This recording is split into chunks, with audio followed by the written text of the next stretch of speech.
Hello everyone, welcome back to the channel. और कैसे हैं आप लोग। और ये ब्लॉग मैंने शुरू किया है तुलसी पूजा वाले दिन का है, सॉरी तुलसी विवाह वाला दिन नहीं, एक्चुअली शाम हो गई है। शाम का टाइम है। स्कूल से आने के बाद मुझे तुलसी विवाह वाला पूरी विधि करनी थी। छोटी सी पूजा होती है, बहुत विवाह हुआ तो पूरा नहीं बहुत अच्छे से होता, मैं करती हूँ बस ऐसे ही छोटी सी पूजा कर देती हूँ, जिसे तुलसी जी को चुन्नी उन्नी जो नॉर्मल पूजा होती है ना घरों में वैसी सी। तो ये अल्पना बोलते हैं इसको या रंगोली बोल लीजिए, जो भी आप, ये बनानी थी। तो मुझे गेरू तो मिल गया था, छठ पे लाई थी मैं, बट चूना नहीं था। ये पास में दीदी उनसे मांग के लाई मैं, और ये ना प्रॉपर चलने लिप नहीं रहा था इसको बढ़िया से। बस किसी तरह मैंने बना दिया। मुझे आता भी नहीं इतना अच्छा बनाना। रंगोली तो मैं फिर भी थोड़ी बहुत बना लेती हूँ, जो दिवाली पे बनती है ना वो ठीक ठाक थी, बट ये मुझे बिल्कुल नहीं आता है। ये साउथ वाली साइड में बहुत अच्छा बनाया जाता है, हर घर में घर के बाहर डेली से उसको बनाया जाता है। तो बस मैंने ऐसी नाम का शुभ के लिए बस बना दिया था थोड़ा बहुत, जैसे इसको चौक पूर्णा कहते हैं या फिर मंडप सा जो बनाया जाता है। और ये इसके ऊपर ना तुलसी मैया है हमारी। और उसको जज मत करिएगा, मुझे बिल्कुल नहीं आता ये बनाना, बिल्कुल भी नहीं आता है। बस मैंने फर्स्ट टाइम लाइफ में बनाया है। अदरवाइज़ मैं रंगोली बना देती हूँ या आटे से वो कर देती हूँ। तो ये तुलसी मैया के लिए मैं रेड दुपट्टा लेके आई थी। मैं हर साल दुपट्टा या फिर चुन्नी या फिर साड़ी अगर होती है तो कुछ ऐसा रख लेती हूँ जो मैं यूज़ कर लेती हूँ पर्सनल। तो दुपट्टा, फिर चूड़ियाँ थी, चूड़ियाँ श्रृंगार का सामान सारा रहता है, सिंदूर बिंदी वगैरह वो सब चढ़ा के, और फिर ये दिए जला के। तो कुछ दिए हम तुलसी मैया के यहाँ रहेंगे और कुछ बाहर दरवाजे पे जाएंगे। दरवाजे पे कुछ मोमबत्तियाँ भी बच्चों ने जलाई थी, तो छोटी दिवाली की तरह, बिल्कुल बच्चे का बड़ी दिवाली नहीं, छोटी दिवाली की तरह कुछ दिए, कुछ मोमबत्ती जला के पूरा आगे भी लगता है कि हाँ आज भी कोई त्यौहार है अच्छे से। सारे दीपक मैंने जला दिए। फिर अभी श्रृंगार का सामान तुलसी मैया को पहना, मैं ऐसे हमेशा शुरू से करती हूँ, मैं पहना देती हूँ, चूड़ियाँ पहना देती हूँ, बिंदी लगा के रख देती हूँ, चढ़ा देती हूँ, जो भी ऐसा होता है जैसा भी करना होता है। तो छोटी सी पूजा है, बहुत कुछ ऐसा नहीं कि बहुत ज़्यादा ताम झाम से होती है। इसको सिंपल स्वीट सी पूजा है। माला वाला माता तुलसी मैया को चढ़ा के, और फिर उसके बाद ये ना आज के दिन सिंघाड़ा और ये क्या बोलते हैं स्वीट पोटैटो, इसको हमारे यहाँ तो गंजी बोलते हैं, वैसे शकरकंदी बोलते हैं। मूली, नया गुड़ और ईख भी चढ़ता है, गन्ना। तो ये सब मैं ले आई थी, सब चढ़ा दिया। बस थोड़ा सा दीपक जला दिया है, पूजा कर दी, और थोड़ा सा ना ये कपूर की हेल्प से थोड़ी सी हवन सामग्री जला के और आरती से घुमा देंगे, हवन कर दें। हवन तो क्या होता है, बस इसे दिखा देते हैं, छोटा सा एक अगियारी जैसा हो जाता है। तो बस ये छोटी सी पूजा है जो मैं हर साल करती हूँ, ज़्यादा बड़ी नहीं, बहुत बड़े लेवल पे स्केल पे नहीं, बट छोटी सी पूजा सालों से, शादी से पहले से मैं हमेशा से करती आई हूँ। तो ये तुलसी पूजा, तुलसी विवाह वाला दिन था।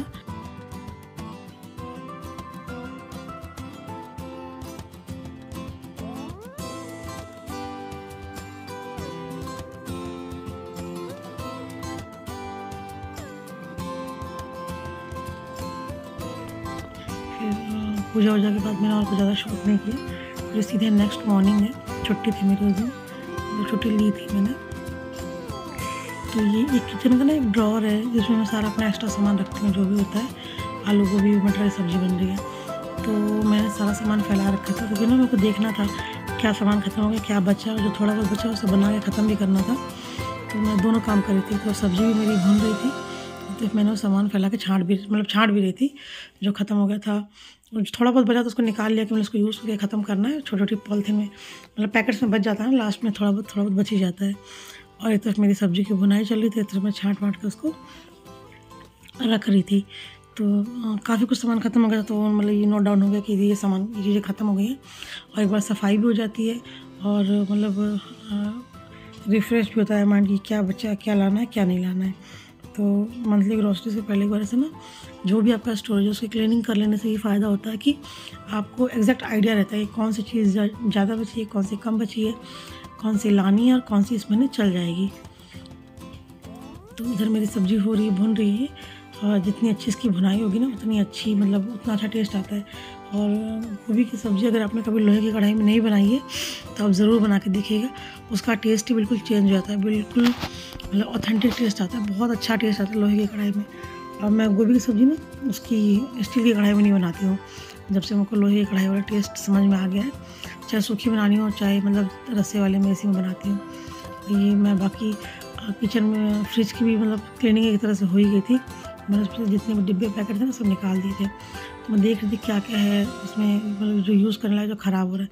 ये धनिया कई दिन से रखा हुआ था, एक्चुअली ज़्यादा आ गया था एक दिन, तो मैंने कई डिब्बों में रख दिया था। एक ना काफ़ी पत्ते पीले पड़ गए, तो मैं बस वही छाँट रही हूँ। जो पीले वाले उन्हें हटा दूँगी, जो हरे वाले उनकी चटनी बना दूँगी। जब ज़्यादा धनिया आ जाए तो यही करना चाहिए, चटनी बना के रख देनी चाहिए, वो यूज़ जाते हैं। धनिया क्योंकि ना रखे रखे पीली हो ही जाती है और समझ में नहीं आता कि मतलब अब इसका क्या करें। पीली धनिया का ना तो सब्जी में डालते अच्छे से, और चटनी में उसका टेस्ट आता है अच्छा, अजीब सा टेस्ट आता है उसका चटनी में। तो इधर मेरी चल रही कटिंग चॉपिंग, मतलब जो भी सब्जियां हैं या फिर धनिया हुई हरी सब्जियां उनकी। बस सब्जी भी एक काम निपटाने के बाद में फिर से मैं दोबारा किचन में आ गई थी। मैंने सारा फैला के छोड़ दिया था ऐसे ही, पहले मैं वो करने चली गई थी। फिर एक थैला सा है उसमें मैं सारे एक्स्ट्रा डब्बे रख करके रख देती हूँ। मैं फिर इसमें से डब्बे निकाल लेती कि जो सामान ऐसा है उनको मैं डब्बों में ट्रांसफ़र कर दूँ, तो थोड़ा सा ना मैनेजेबल हो जाता है, ड्रॉअर दिखने में सही से लगता है। तो वैसे छोटा जैसे पोहा बचा हुआ है, थोड़ी चीनी कई जगह थोड़ी बची हुई है, क्योंकि चीनी ना रेगुलर मेरे घर में यूज़ नहीं होती है। तो अभी छठ पे आई थी प्रसाद बनाने के लिए, उसमें से बच गई थी। फिर उसके पहले भी आई थी, मम्मी पापा आए थे ना, तो मम्मी चीनी वाली चाय पीते हैं, उनके लिए भी आई थी, तो वो उसमें थोड़ी बच गई थी। तो वो सारी मैं एक जगह इकट्ठी कर रही हूँ। और ये बेसन है, ये मैंने मंगाया, छठ में ही आया था ये। पकौड़ी बनाने के लिए मैंने मतलब साफ़ क्या, हर चीज़ के लिए नई चीज़ें आती है। प्रसाद में कुछ भी बनता है ना उसके लिए नया पैकेट आता है, पुराना रखा कुछ भी यूज़ नहीं होता है। ये पैकेट भी तभी आया था, तो मैंने यूज़ करके ऐसे पैकेट ही रख दिया था दोबारा, तो मैं इसको डिब्बे में ट्रांसफ़र कर रही हूँ। तो यही सारा काम है, छोटा मोटा सामान बचा हुआ वो सामान निकाल के ऊपर रख लिया कि उसको 1-2 दिन में यूज़ करके ख़त्म करना। जैसे थोड़ी सी सेवइयाँ बच गई, किसी में थोड़ी मोटे वाले जवे या सेवइयाँ बच गई, थोड़ी पतली वाली है, थोड़ा सा पोहा कहीं बचा हुआ है, ऐसे करके थोड़ा सामान कई पैकेट में था, तो मैंने सारा निकाल के रख लिया कि इसमें मुझे ख़त्म करना है। थोड़ा सा सिंघाड़े का आटा बचा हुआ था एक पैकेट में। तो ये देखिए इसमें चीनी है, ये थोड़ी पुरानी 1-2 महीने हो गए, और ये पैकेट एक और लाया था छठ पे, जो मेरे हाथ में है, तो ये खुला ही नहीं, ज़रूरत ही नहीं पड़ी इसकी, उसी में से बच गया। तो मैं सारा ना एक में करके बड़े डिब्बे में करके इसको रख दूँगी, तो ये सेफली पड़ी रहेगी आराम से।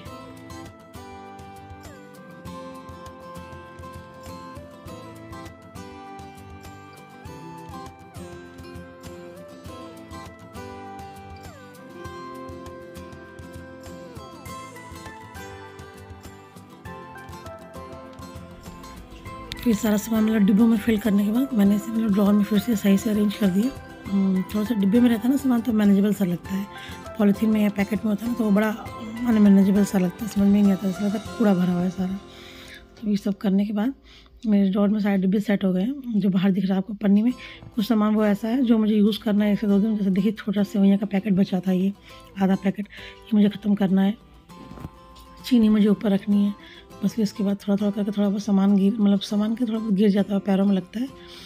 फटाफट इसको झाड़ के किचन क्लीन कर लेते हैं।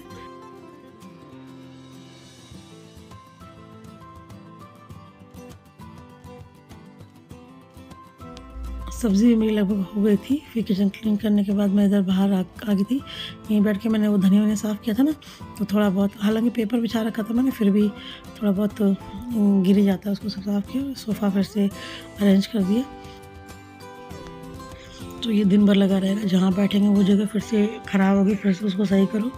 तो ये पूरा नॉन स्टॉप प्रोसेस है जो कभी ख़त्म नहीं होगा, ना कभी बंद होता है। देखिए अभी इसको सही करेंगे, थोड़ी देर में फिर वैसा ही हो जाएगा जैसा पहले था। मेरे समझ में नहीं आता कि इतना जल्दी ख़राबी क्यों होता है, बट ये नीट क्लीन करने के बाद थोड़ी देर तो बड़ा अच्छा लगता है दिखने में, जब तक कोई इसे बिगाड़े ना। फिर उसके बाद किचन मैं अपने कमरे में आ गई थी। थोड़े बहुत मैंने वुलन निकाले थे, तो वो मुझे सही से अरेंज करके रखने थे। कुछ कपड़े बिखरे हुए थे क्योंकि पार्सल आया था, और ना अब सर्दियाँ थोड़ी तेज़ हो गई हैं, तो मुझे थोड़े से और वुलन निकालना है। बट पहले इसको देख लेते हैं अनबॉक्स करके।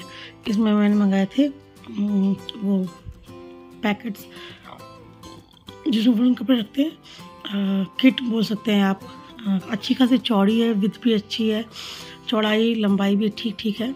बहुत ज़्यादा बल्कि नहीं, बड़ा नहीं, या बहुत सारे कपड़े भर देंगे तो बल्कि से हो जाएगा।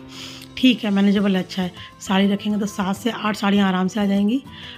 मीशो से मंगवाया था मैंने 211 रुपये में 6 पीस थे शायद।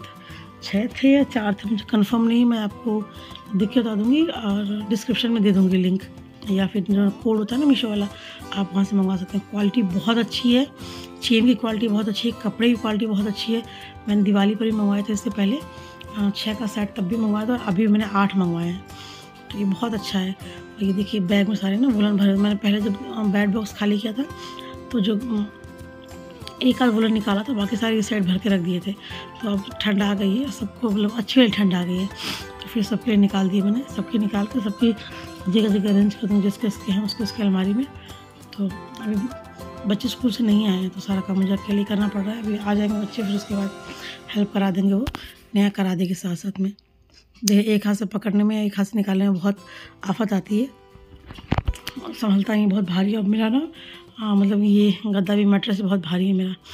तो बस ये अंदर कुछ बैग हैं, कुछ ऑर्गेनाइज़र्स हैं ऐसे, तो ये सब निकाल के मैं टाइम टाइम पे चेक करती रहती हूँ, कोई ऐसा सामान तो नहीं जो मतलब मैंने सोच रखा हो कि बाद में यूज़ करना है और वो वेस्ट हो जाए, फिर ख़राब हो जाए। तो ये निकाला है, इसमें कुछ अनस्टिच ड्रेस मटेरियल है और कुछ ऐसे कपड़े हैं जिनका मतलब आप कुछ बनवा सकते हैं अगर चाहें तो। बहुत सारे देखिए, एक साड़ी, काफ़ी कुछ में दो साड़ियाँ, काफ़ी ब्लाउज पीसेस वगैरह रखे हुए हैं। वही देख रही थी कोई ऐसी चीज़ जिसका मतलब यूज़ करना हो और मैं भूल गई हूँ, तो मैं टाइम टाइम पे से अरेंज करती रहती हूँ, सही रहता है। इससे आप बहुत चीज़ें मतलब रख के ख़राब नहीं होती, आप भूलते नहीं हैं, आपको मतलब याद आ जाता है दोबारा से कि हाँ इसको कहाँ यूज़ करना है या फिर किस पर्पज़ से हमने रखा था। क्योंकि बहुत से ऐसे ना क्लॉथ पीस होते हैं जो मैं रख देती हूँ कि हैवी हैं, मोटे हैं, विंटर में मतलब स्टिच करवाएंगे, तो वो याद नहीं करो तो वो पड़े पड़े कई साल बीत जाते हैं। फिर मैंने बैग खोला पिटारा अपना, और ये बैग 14 साल पुराने, ये मेरी शादी के टाइम पे बैग खरीदे गए थे ट्रैवलिंग के लिए। सामान बहुत ज़्यादा था, बहुत एक्सेस, तो सूटकेस में तो बात बनने वाली नहीं है। तो ऐसे बहुत सारे बैग खरीदे थे पापा ने, तो मतलब उसमें कपड़े वपड़े भर के सारे, बहुत सारे कपड़े हो जाते हैं शादी वादी में, तब से ये चल रहे हैं। और ये आर्मी वाली शॉप जो होती है ना, वहाँ से लाते हैं, वहाँ से लाए थे, बहुत मजबूत होते हैं, बहुत ही मजबूत। तो ये कपड़े इसी का, ये बैग ना मेरे इसी काम आता है विंटर क्लोथ रखने के, और अब मैं इसमें समर क्लोथ भर के रखूँगी, तो बहुत मजबूत होते हैं। देखिए निकाल दी मैंने। एक तरफ वंश के हैं, ये स्वेट शर्ट्स हैं, पजामे हैं गरम वाले, एक लौटे नेहा का है, उसके भी स्वेट शर्ट, पजामे, स्वेटर।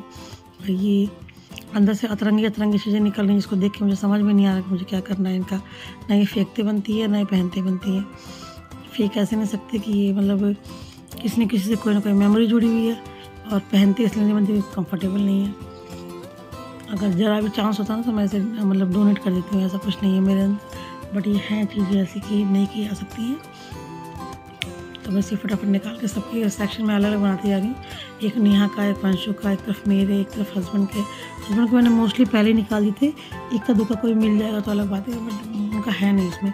उनके पूरे 2 किट थे पहले भी, ये जो ऑर्गेनाइजर्स था ना हमारे, पूरे भरे हुए थे अलग से, तो मैं निकाल के उनकी अलमीरा में सेट कर दिए हैं। बस ये हम लोगों के बच्चे हैं, तो मैंने वो निकाल दिया। वंश कहीं से करता, मम्मा ठंड लग रही, निकाल दी, उनको टाइम ही नहीं मिल रहा था। तो वैसे आज मैंने सारा निकाल के काम सेट कर दिया। बाहर निकाल के रख दूँगी, पहनो और उसके बाद अपना यूज़ करो। बच्चों के गर्मी के कपड़े उन्होंने निकाल दिए, बस मुझे रखने हैं, मतलब निहान जैसे छाट दिए हैं कि ये मेरे साथ ही हटा देना और रखने हैं। और वंश के तो खैर मुझे छाटने पड़ेंगे, वो भी समझ नहीं पाता है। बट वही है कि गर्मी कपड़ों में क्या आ जाएगा, सिर्फ उसके हाफ पैंट जाएंगे, जीन्स वो पहनेगा ही, टी शर्ट्स वो पहनेगा ही सारी। तो ये मैं अपने भी कपड़े जो है ना, ज़्यादा वुलन कुर्तियाँ अभी ज़रूरत नहीं लग रही मुझे, तो मैं उनको मतलब फोल्ड करके अच्छे से इस किट में करके, और इसी पैड में जिस साइड में खड़ी हूँ ना उस साइड डाल दूँगी।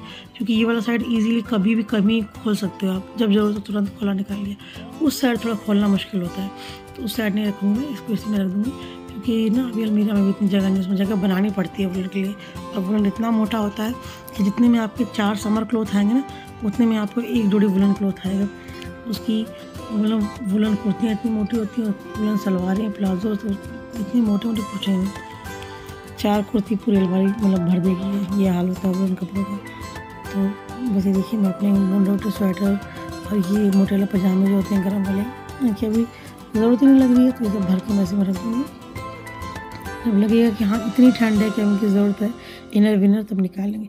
मोस्टली ज़रूरत पड़ती है दिसंबर के एंड में या फिर जनवरी की स्टार्टिंग में। इतनी ठंड पड़ती है, मुश्किल से 1 महीने भी नहीं पड़ती, 20-25 दिन पड़ती है, उस टाइम पे इनकी ज़रूरत पड़ती है। तो अगर लगेगा उस टाइम पर तो निकाल लेंगे, स्वेटर वेटर की ज़रूरत होगी तो वो निकल जाते हैं। स्वेटर मैंने सारे रख दिए ऐसे कि आराम से इजीली जब ज़रूरत हो तो निकल जाएंगी। मफलर की ज़रूरत अभी है नहीं। बस ये सारा करके और फिर इसे बेड बॉक्स में इस साइड को अरेंज कर देंगे और बच्चों के कपड़े बच्चों के अलमीरा में रख देते हैं।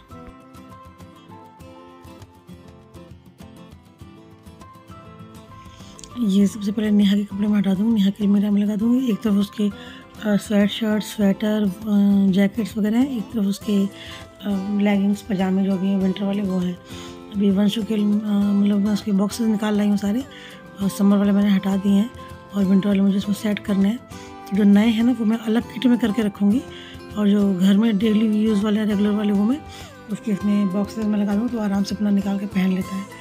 किट में नहीं, नए वाले हटाऊँगी नहीं तो नए वाले भी वो पहन लेगा, वो ख़राब कर देगा। तो जो नए वाले स्वेटर, स्वेट शर्ट या फिर ऐसी चीज़ें हैं उनको मैं किट में करके रख दूँगी उसकी, तो आराम से यूज़ कर, जब उसको ज़रूरत है तब निकाल दूँगी।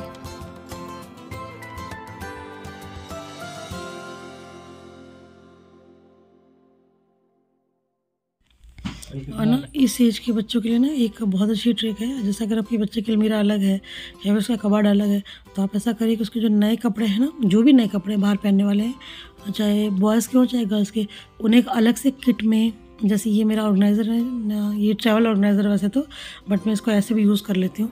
तो ऐसे ट्रैवल ऑर्गेनाइज़र हो या फिर किट हो जिसमें जिप लगी हो, चाहे वो सिंगल वाली हो चाहे वो मल्टी वाली जिसमें कई कपड़े एक साथ रख सकते हैं, या फिर कोई ऐसा छोटा बैग हो आपके पास जो अनयूज्ड हो, तो उसमें करके ना आप उसी के अलमारी में एक साइड रख देंगे तो उन्हें पता रहता है कि जिप बंद है, ये पैकेट में है, तो ये मुझे रेगुलर में यूज़ नहीं करनी है, ये मेरा आने जाने वाला है कहीं, मतलब नए कपड़े हैं या फिर बाहर वाले कपड़े जो मुझे बाहर पहनने हैं।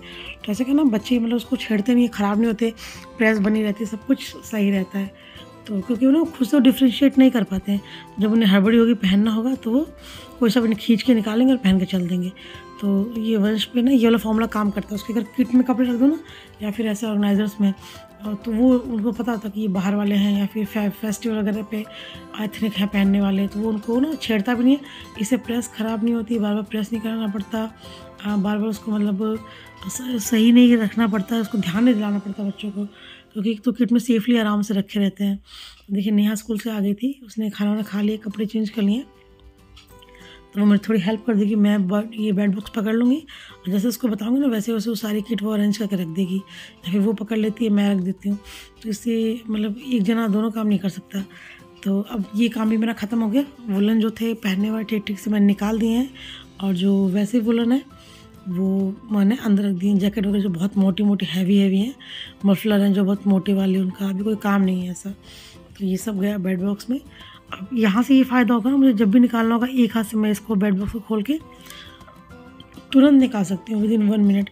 उस साइड दिक्कत हो जाती है, उस साइड एक आदमी चाहिए होता है हेल्प करने के लिए जो पकड़ सके। और नेहा का ना कंपटीशन था स्कूल में, दोहा सिंगिंग कंपटीशन, तो ये उसकी प्रैक्टिस कर रही थी, बहुत देर तक प्रैक्टिस चली थी। फिर उसके बाद फाइनल उसका डन हो गया था, उसकी वीडियो बना के ना उसकी मैम को भेजना था, तो मैंने बना के भेज दिया, उनसे अप्रूवल आ गया, तो वो भी टेंशन फ्री हो गई, चलो हो गया काम हमारा। दिन में मतलब अरेंजमेंट्स करने के बाद फिर शाम की चाय वाय पीने के बाद अब ये बिल्कुल ना नाइट नहीं इवनिंग का ही टाइम है।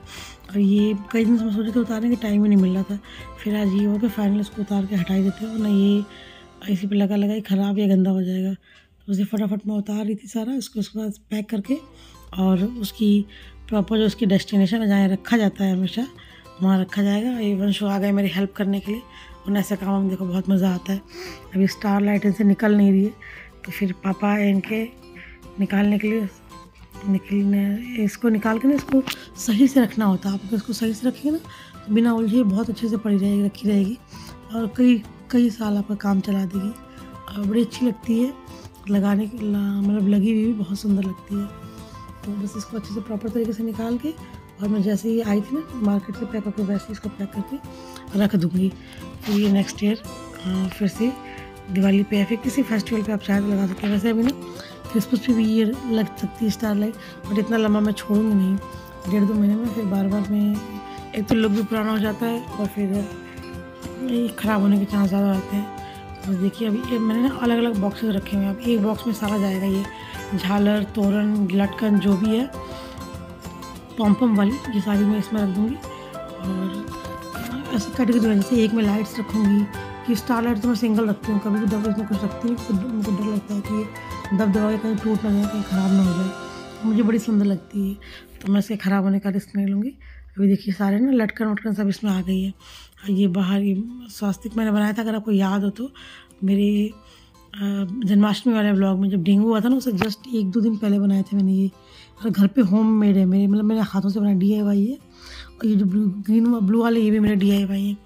अगर आपको देखना है कैसे बने तो पीछे आप जाके मेरे चैनल पे देख सकते हैं, जन्माष्टमी वाले ब्लॉग मैंने बनाया है। तो ये सारा मैंने इसमें अरेंज कर दिया। अब ये लाइट से इसको मतलब प्रॉपर तरीके से अरेंज करना, जैसे ये आई थी तो एक तरफ छोटी हाइट वाले स्टार जाएंगे, छोटे वाले स्टार, और एक तरफ बड़े वाले स्टार जाएंगे। इनका इकट्ठा करके हम गुच्छा सा बनाएंगे और फिर उसको पैक करके फिर उसको रखेंगे। प्रॉपर तरीके से कोई भी चीज़ अगर समेट के आप रखें ना, जैसे आई थी उस पैकिंग को ध्यान रखें और उसी तरीके से आप उसको रखें, तो उसकी ना लाइफ वैसे भी लॉन्ग हो जाती है। ये चीज़ हर चीज़ पे लागू होती है, चाहे आपके कपड़े हों, चाहे आपके अंडर गारमेंट्स हो, चाहे आपका इलेक्ट्रिक का सामान हो, कोई भी सामान जो आता है जिस वे में, उस वे में ध्यान रखिए। तो उसकी ना लाइफ थोड़ी, जैसे हम जो चार्जर केबल यूज़ करते हैं ना, वो भी आप गोल गोल समेट देते हैं, वो चार्जर केबल गोल गोल कभी नहीं समेटनी होती। जब वो केबल आती है फ़ोन के साथ, तो आप देखिए कैसी मतलब फ़ोल्ड होके आती है वो, जैसे हम सारे के प्लेट्स बनाते हैं ना आगे पीछे की तरफ, वैसी फ़ोल्ड होके आती है वो। तो अगर आप वैसे उसको रखेंगे तो जल्दी ख़राब नहीं होगी। बट वही है ना, इतना ध्यान दिया नहीं जाता, सबसे हो जाता है, इसलिए जल्दी चीज़ें ख़राब हो जाती हैं। देखिए मैंने इसको लगा के मतलब इसका वो बना के और इस पर फिर टेप लगाई ताकि तार उलझे नहीं इधर उधर। देखिए बिल्कुल सारी बड़ी वाली जो स्टार है वो एक तरफ है और छोटे वाले स्टार एक तरफ है और बीच में उसकी वायर है, और लाइटिंग वाला सारा सामान इसमें रख दिया है। बट ये जो है ना, ये वाली ये स्ट्रिंग लाइट बोलते हैं शायद इसको, स्ट्रिप से चलती है, पूरी पट्टी सी है, ये बहुत भारी होती है। तो ये हस्बैंड ने बोला कि इसका वजन ज़्यादा है ना, स्टार वाली लाइट को दबा के ख़राब कर देगा। फिर उन्होंने सेटिंग वेटिंग उनका इसको निकाल दो, उसको अलग रख देंगे। फिर उसको अलग रखने के बाद अब ये बड़ा बॉक्स है, ऊंचा है थोड़ा, इसमें सबसे पहले हमने जो एक्स्ट्रा वायर थे ना, जो एक्सटेंशन के लिए यूज़ करते हैं, वो रखे। फिर एक मल्टीप्लग मिलता है वाइट कलर का, मतलब हर कलर में आता है। इसमें ना आप अपनी लड़ियाँ मतलब लगा सकते हैं। इसमें एक वायर में ही करीब 3 मीटर या 4 मीटर वायर था, उसके अंदर कम से कम 7 से 8 मतलब सॉकेट थे। इस पर आप 7 से 8 लड़ियाँ आराम से लगा सकते हैं। आपको बार बार तार ऐसा कच्चा जोड़ने की ज़रूरत नहीं है। मैं इसको दिखाना भूल गई, मुझे दिखाना चाहिए था आपको, बट अब तो ये पैक हो गया है। बस ये भी डब्बा पैक हो गया। अब बारी आती है दियों की और मोमबत्तियों की। तो हर साल थोड़े बहुत दिए, थोड़ी बहुत मोमबत्तियाँ बची जाती हैं, तो अच्छे से अरेंज कर देते हैं, अगली साल ये फिर से काम आ जाएंगे। तो ये मैंने सबसे एक पैकेट रख दी मोमबत्तियाँ सारी। इसमें वो टी कैंडल, लाइट कैंडल क्या बोलते हैं उसको, टी कैंडल बोलते हैं शायद, वो नॉर्मल मोमबत्तियाँ और जो ऐसी सारी एक में आ गई। अब ये कुछ दिए ना मैं 10-12 दिए निकाल के मंदिर में रख दूँगी, क्योंकि साल भर कोई ना कोई पूजा, कोई ना कोई मतलब ऐसी पूजा होती है जिसमें कच्चे दियों की ज़रूरत पड़ती है। तो बार बार ऊपर तो खोलने जाएंगे नहीं, तो दिए यहाँ रहेंगे तो काम आएगा। मंदिर में मैंने हटा दिए। अभी बाकी मेरे बचे हुए दिए हैं जितने भी, कुछ फैंसी हैं, कुछ प्लेन हैं और कुछ टेराकोटा वाले हैं और कुछ मिट्टी वाले हैं, ये सब रख दिए। अब एक्चुअली जो डिब्बे देख रहे हैं ना, अभी दोनों मेरे ऑर्गेनाइज़र थे। मैंने इन्हें मतलब कार्डबोर्ड का ऑनलाइन सामान मंगवाया था, आया था, फिर मैंने इस पर वॉलपेपर मंगवा के ऑनलाइन और वो रैप कर दिया था। बहुत अच्छा काम चला काफ़ी दिनों तक। फिर अभी डिस्कार्ड कर दिया, मतलब डिस्कार्ड क्या कर दिया, थोड़े से ना ये ऊपर का पेपर थोड़ा उतरने लग गया था, तो मैंने हटा दिया, नया ले लिया। अब इसको पैक करने का तरीका, ये टीवी का बॉक्स है हमारा, उसका जो गत्ता होता है बहुत स्ट्रांग होता है, बहुत सुपर स्ट्रांग होता है ये। बस इसी के नाप का फटाफट कट कर लेंगे। चाकू देखिए कैसे पेपर कटर का काम कर रहा है, इतना बढ़िया काट रहा था। इसको इनके नाप का काट के और बस इसके ऊपर टेपिंग करके इसको सेफली हम रख देंगे। ऐसा कुछ नहीं कि ऊपर से तब दबेगा तो कुछ टूट फूट जाएगा। ये बिल्कुल प्रॉपर पैक हो गया अच्छे तरीके से। बस ऐसी चीज़ों, छोटी मोटी चीज़ों का यूज़ करके ना आप अच्छे से आराम से सामान, कोई भी सामान पैक कर सकते हैं, रख सकते हैं, ऑर्गेनाइज़ कर सकते हैं। मतलब ज़रूरी नहीं कि हर चीज़ के लिए एक अच्छा महंगा ऑर्गेनाइज़र ही लिया जाए, जो आप ऑनलाइन लेने की ज़रूरत नहीं है। तो आप थोड़ा सा दिमाग लगा के चीज़ों को थोड़ा सा रिसाइकिल करके, रीयूज़ करके बना सकते हैं। देखिए ये 2 डिब्बों, अगर इतने बड़े साइज़ का एक डिब्बा लेने जाते तो आराम से एक डिब्बा 200 से 250 के बीच में आता है। इससे कम तो कोई डिब्बा नहीं आएगा प्लास्टिक का। तो ये मेरा काम एक छोटे से गत्ते ने, एक पुराने DIY वाले ऑर्गेनाइज़र ने कर दिया। टेप लगी और एक सील पैक साल भर के लिए। अगले साल दिवाली पे खोलेंगे। और पैक करने के बाद ना एक काम करिए कि हर डिब्बे पे पेन से, मार्कर से, कलर से ज़रूर मेंशन करिए कि इस डिब्बे के अंदर क्या है, क्योंकि किसी की भी मेमोरी पर ना इतना प्रेशर देने की ज़रूरत नहीं है कि हम हर चीज़ अपने दिमाग में नोट करके रखें कि हाँ इसमें क्या है, उसमें क्या है। दिमाग को भी रिलैक्स की ज़रूरत होती है, नहीं तो फट जाएगा एक दिन, इतना ज़्यादा प्रेशर डालेंगे उस पर। तो मैंने देखिए हर डिब्बे पे नोट डाउन कर दिया है, किसमें स्टार लाइट है, किसमें दिए हैं, किसमें मोमबत्ती है, किसमें वो लटकन वटकन है। बस अब ये सब नोट करके रख देंगे फाइनल पैक करके। फिर बच्चे ऊपर रखे आएंगे और हस्बैंड ऊपर जाएंगे ऑफिस करने, तो वो बेड बॉक्स में अरेंज कर देंगे अच्छे से। तो ये मेरा काम एक ख़त्म हो गया। ये एक बहुत बड़ा काम था। लगाना जितना बड़ा काम होता है ना, उसको उतारना भी उतना ही बड़ा काम होता है। देखिए सब काम हम समेट के मेरा, इसमें काफ़ी नाइट हो गई थी, ऐसे 11-12 बज रहे थे। तो ये सब समेट के मैं हो गई हूँ फ्री। अब जाके आई चैन की सांस, ये सब काम ख़त्म हुआ। तो आज के ब्लॉग में सिर्फ इतना ही। अगर कुछ भी अच्छा लगा हो तो लाइक कीजिए, शेयर कीजिए, सब्सक्राइब कीजिए और ऐसे और वीडियो देखने के लिए बने रहिए मेरे साथ। Thanks for watching.